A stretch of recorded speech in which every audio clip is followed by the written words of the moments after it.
നമസ്കാരം, തൊഴിൽജാലകത്തിലേക്ക് സ്വാഗതം. നോട്ടടിക്കുന്ന പ്രസിൽ സ്ഥിരജോലി 95,000 രൂപ വരെ ശമ്പളമുണ്ട്. കേന്ദ്ര സർക്കാരിന്റെ കീഴിൽ ജോലി നേടാൻ ആഗ്രഹിക്കുന്നവർക്ക് ഇത് വളരെ നല്ലൊരു അവസരം. സെക്യൂരിറ്റി പ്രിന്റിംഗ് പ്രസ് ഹൈദരാബാദാണ് ഇപ്പോൾ supervisor, junior office assistant, junior technician, fireman തസ്തികകളിലേക്ക് നിയമനം നടത്തുന്നതിനായി യോഗ്യരായ ഉദ്യോഗാർത്ഥികളിൽ നിന്നും അപേക്ഷകൾ ക്ഷണിച്ചിട്ടുള്ളത്.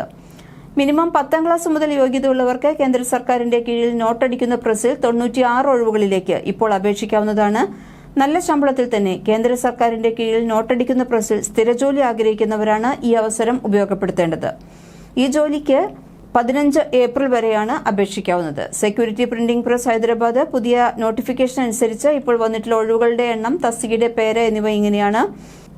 സൂപ്പർവൈസർ തസ്തികയിലേക്ക് 7 ഒഴിവുകളുണ്ട്. ശമ്പളം 27,600 രൂപ മുതൽ 95,910 രൂപ വരെ. ജൂനിയർ ഓഫീസ് അസിസ്റ്റന്റിന്റെ 12 ഒഴിവുകളാണുള്ളത്. ശമ്പളം 21,540 മുതൽ 77,160 വരെ. ജൂനിയർ ടെക്നീഷ്യന്റെ 75 ഒഴിവുകളുണ്ട്. ശമ്പളം 18,780 മുതൽ 67,390 വരെ.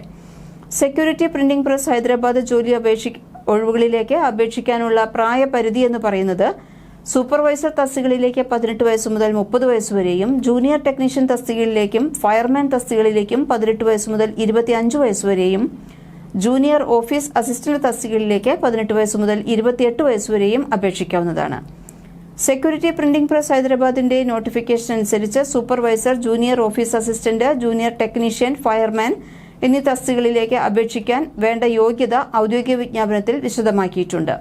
ഔദ്യോഗിക വിജ്ഞാപനത്തിന്റെ ലിങ്ക് ഡിസ്ക്രിപ്ഷൻ ബോക്സിൽ കൊടുത്തിട്ടുണ്ട്. സെക്യൂരിറ്റി പ്രിന്റിംഗ് പ്രസ് ഹൈദരാബാദിന്റെ ഈ ഒഴിവുകളിലേക്ക് അപേക്ഷിക്കാൻ അപേക്ഷാ ഫീസ് ജനറൽ കാറ്റഗറിയിലും EWSലും OBCക്കാർക്കും 600 രൂപയും SC, ST, PWBD എന്നിവർക്ക് 200 രൂപയുമാണ്. ഈ തസ്തികകളിലേക്ക് അപേക്ഷിക്കാൻ താൽപര്യമുള്ള ഉദ്യോഗാർത്ഥികളാണെങ്കിൽ എത്രയും പെട്ടെന്ന് തന്നെ ഓൺലൈനായി അപേക്ഷിക്കുക. യോഗ്യരായ ഉദ്യോഗാർത്ഥികൾ ഔദ്യോഗിക വിജ്ഞാപനം പൂർണ്ണമായും വായിച്ചു മനസ്സിലാക്കിയതിനു ശേഷം അപേക്ഷിക്കേണ്ട ലിങ്ക് ക്ലിക്ക് ചെയ്ത് മൊബൈൽ ഫോൺ, കമ്പ്യൂട്ടർ ഉപയോഗിച്ച് ഓൺലൈനായി അപേക്ഷിക്കുക. അപേക്ഷിക്കേണ്ട അവസാന തീയതി ഏപ്രിൽ 15 ആണ്. എന്തെല്ലാം കാര്യങ്ങളാണ് ഇനി കൂടുതൽ ശ്രദ്ധിക്കേണ്ടത്, എന്തെല്ലാമാണ് മനസ്സിലാക്കേണ്ടത് എന്നിവയെല്ലാം ഔദ്യോഗിക വിജ്ഞാപനം വായിച്ച് മനസ്സിലാക്കിയാൽ മതി. ഇതിനുവേണ്ടി നിങ്ങൾക്ക് ആവശ്യമുള്ള ലിങ്ക് ഡിസ്ക്രിപ്ഷൻ ബോക്സിൽ കൊടുത്തിട്ടുണ്ട്. നിങ്ങൾ അപേക്ഷിക്കുന്നവരോടൊപ്പം തന്നെ താല്പര്യമുള്ളവരാണെന്നുണ്ടെങ്കിൽ നിങ്ങളുടെ സുഹൃത്തുക്കൾക്ക് കൂടി ഈ വീഡിയോയൊന്ന് പങ്കുവയ്ക്കുകയും ചെയ്യും. കൂടുതൽ തൊഴിൽ വാർത്തകൾക്ക് തൊഴിൽജാലകം സബ്സ്ക്രൈബ് ചെയ്യൂ.